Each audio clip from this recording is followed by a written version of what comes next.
99-2000 won a title, and 2008-2009 won a title. Impressive. Let's go inside the Lakers locker room. LeBron is speaking with Mike Bresnahan. LeBron, you guys had won 9 in a row. What disappointed you about tonight's game? No, I'm not a disappointed type of guy. We just got to be better.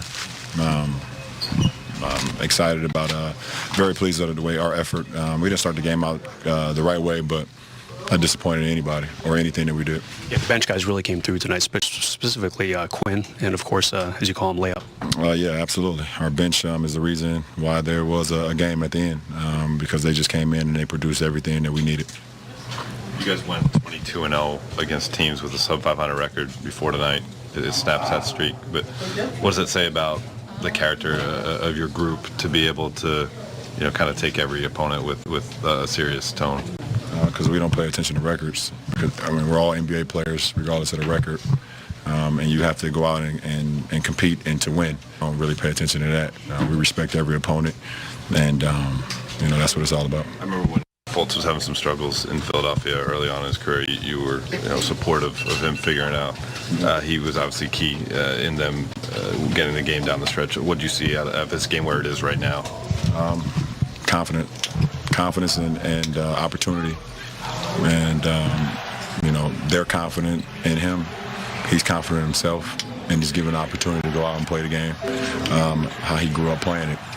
And I think everything else take care of itself. I've been supportive of him ever since he was in high school. Came through as a rookie in Philly. Been supportive through his situation, and still is to this day. So I'm happy as hell for him.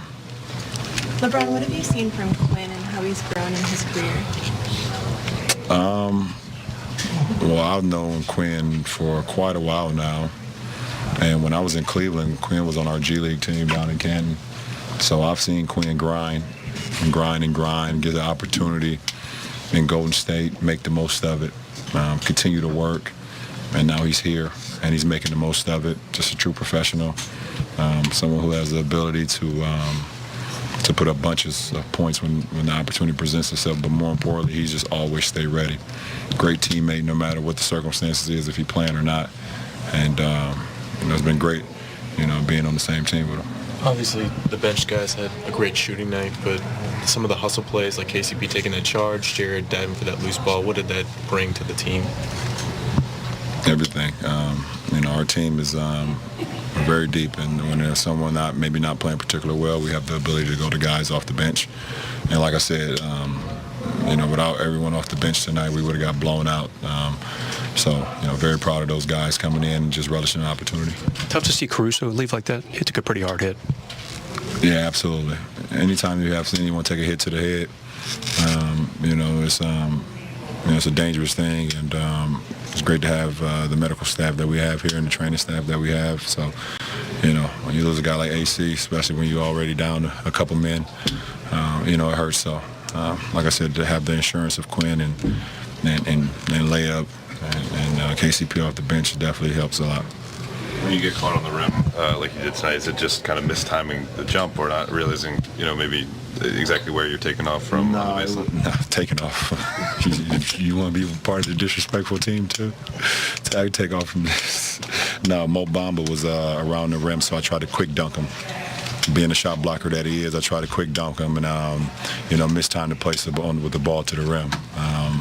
He ended up not even coming to even make an attempt on the ball, so I kind of tricked myself out of that one. What about JaVale's block tonight? Did you have a good view on that? It's one of the greatest dunk attempts I've ever seen before. JaVale's he has the ability to make plays like that not many in the NBA history can make, and he did it. So it was a great save. Last halfway point tonight. Looking at the first half, what are the highlights for you? What are the best things you've seen? Probably the highlights so far is things that y'all don't see. When we can do the things that we do as a team, camaraderie that we continue to build on the plane and on the bus rides to cities and games and shoot-arounds and things of that nature. We're a very close group, so that's been the highlight so far for me on this season. Thanks, Tom. Thank you. LeBron James continuing to chase history. He's now 112 points from moving into third place all time. As you see, Kareem, Karl Malone, Kobe Bean Bryant, LeBron, and Michael Jordan all on that list. Impressive. Not bad. Next up for the Lakers. Beginning of the 5-game Grammy road trip in Houston versus the Rockets for the first time this season. That's right, Lakers have played the Mavs 4 times and the Rockets 0. Game time is 5:30 on ABC, but we'll have full pre- and post-game coverage as always. Access Sportsnet Lakers is on at 4:30, leading you to tip-off. Much more ahead. LeBron James with 19 points. He tied a career high with 19 assists, 4 of 7 from 3. Let's hear from Lakers head coach Frank Vogel. He's speaking with Mike Trudell in the media. Frank, what's the main takeaway from a game like that, with the slow start, roaring back from a 20-point deficit, all the guys off the bench, and then building the lead, and then just not executing down the stretch finally? Yeah, proud of the guys that got us back in the game. Those guys gave us a good lift, but we didn't play well enough to win a basketball game tonight. Credit to Orlando Magic, they played extremely well. Whether they have guys in or out of the lineup, the guys that played extremely well. Fultz was terrific with a triple-double. Vooch and AG were really good, and all their role players that got extended minutes, made the best of them, very similarly to what we did in OKC. And you just got to credit your opponent. Frank, how can you reflect on going 22-0 against teams sub 500 before tonight, and on the night when it is broken, you fall down 20, but still make it a one-possession game? Yeah, we got a good team. Even when we're not at our best, we have the ability to rally and almost get past our deficiencies early in the game. And but just won enough tonight. And this is a team that's they've got a playoff culture. They were a playoff team last year, the third best team in the East, second half of the year.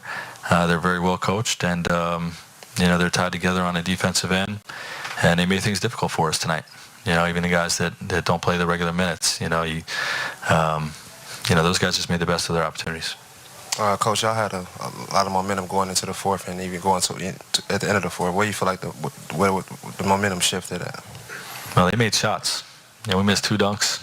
I mean, stuff happens sometimes. I mean, those are no answer types of plays. I mean, but they made us pay on the other end. They shot 11 for 18 in the fourth quarter. Whether we defended well or had breakdowns, they made shots. So, sometimes you got to just credit your opponent. What have you seen from Quinn Cook this season and his ability to have such streaky play? Yeah, I'm happy for him that right now he's getting an extended opportunity to play, and he's showing what he can do. He's a good player. He played in the playoffs for us. We have great depth on this team. He'd be playing in rotation on most teams. We've got a veteran team that is very deep, especially at that position. So credit to him for staying ready and making the best of his opportunity. He was terrific tonight. LeBron had a little bit of a slow start offensively, at least, and then ultimately finished with his career high in assists. Can you just what did you feel like? What did you take from his game tonight and the way that it kind of ebbed and flowed for him? The way it ended? Ebbed and flowed. I thought he was terrific. The first half he was clearly trying to get his teammates involved, and was really facilitating, getting guys open looks all over the place. Some went down, some didn't. But he played the same way. With when Quinn and KCP and Troy were in there, those guys were making shots. That's why we finished with those guys. And I think LeBron played an exceptional. You don't play a game with 19 assists without playing an exceptional game. So, Frank, what is the last week or so? Not that a couple of games results change a lot of your thinking, but what does this tell you about some of your role players and just kind of the confidence you can have in them going forward to get you in position to close out games?